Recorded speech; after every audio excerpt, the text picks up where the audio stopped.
Welcome to Lesson 16.2, Ideas that Shaped Darwin's Thinking.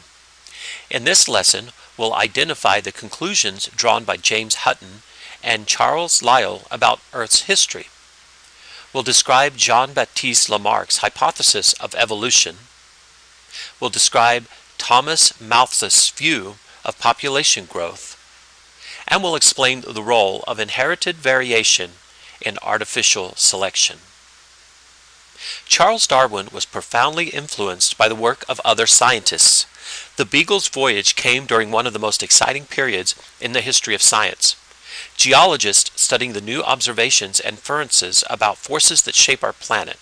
Naturalists were describing and analyzing connections between organisms and their environments.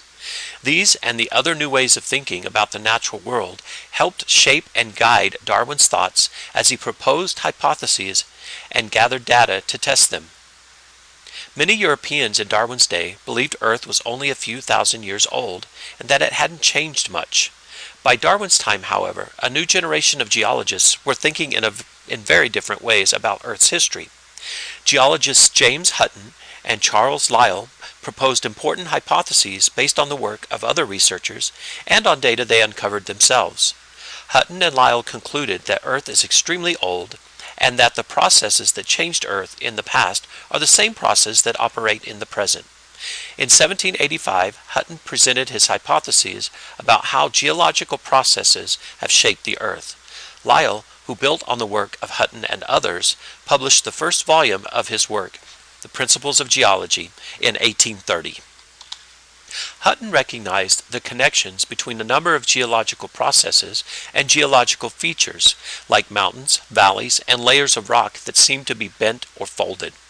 Hutton realized that certain kinds of rocks are formed from molten lava. He also realized that some other kinds of rocks form very slowly as sediments build up and are squeezed into layers. Hutton also proposed that forces between Earth's surface can push rock layers upward, tilting or twisting them in this process.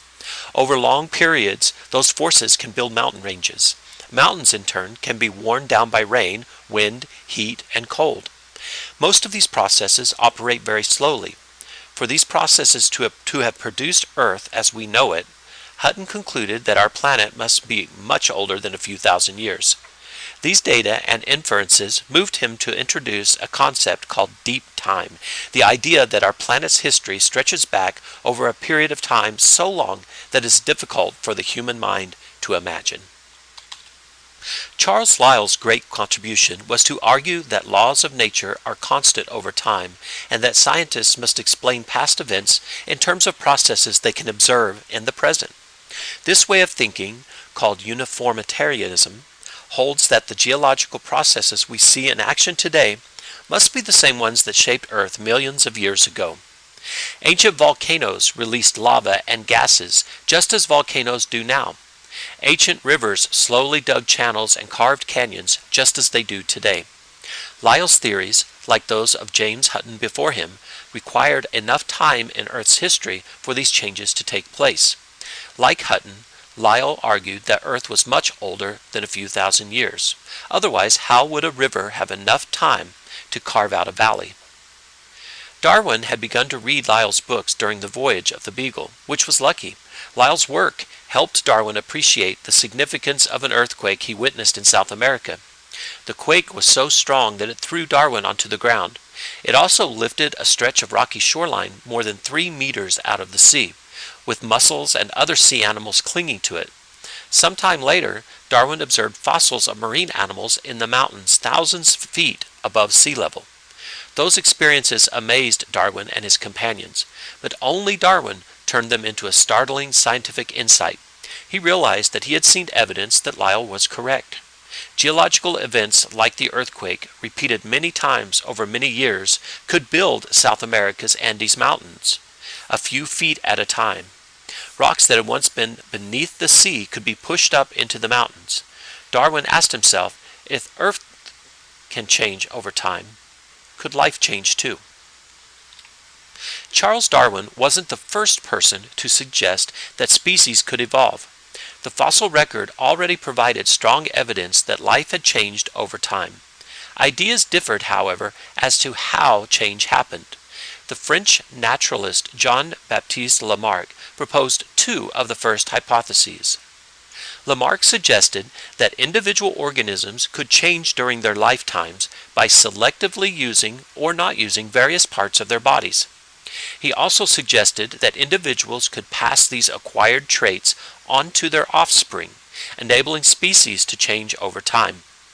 Lamarck published these hypotheses in 1809, the year Darwin was born. Lamarck proposed that all organisms have an inborn urge to become more complex and perfect.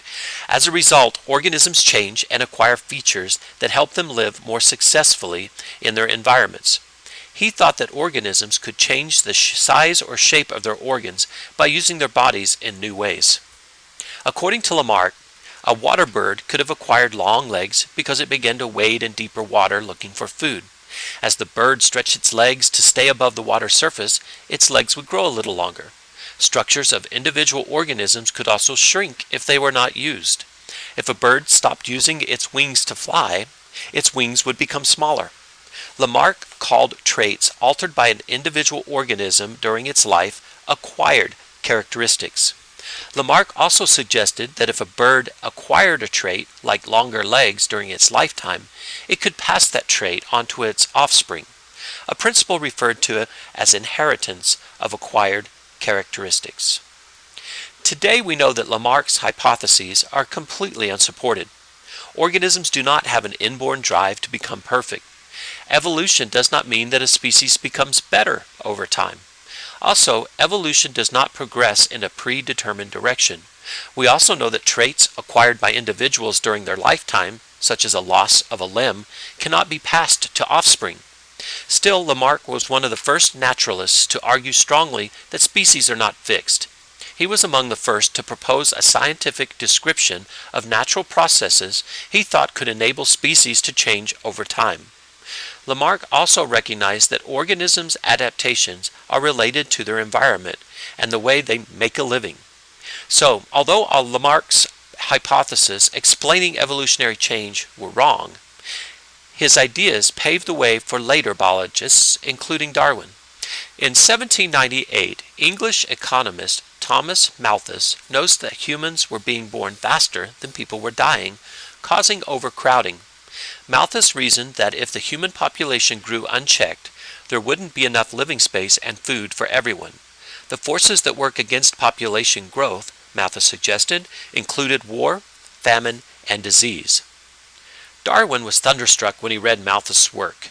He realized that Malthus' reasoning applied even more to other organisms than it did to humans, because all organisms have the potential to produce many more offspring than can survive. A maple tree produces thousands of seeds each summer. One oyster can produce millions of eggs. If all the descendants of any species survived for several generations, they would overrun Earth's limited natural resources. Obviously, this doesn't happen. Most offspring die before reaching maturity, and only a few survivors reproduce.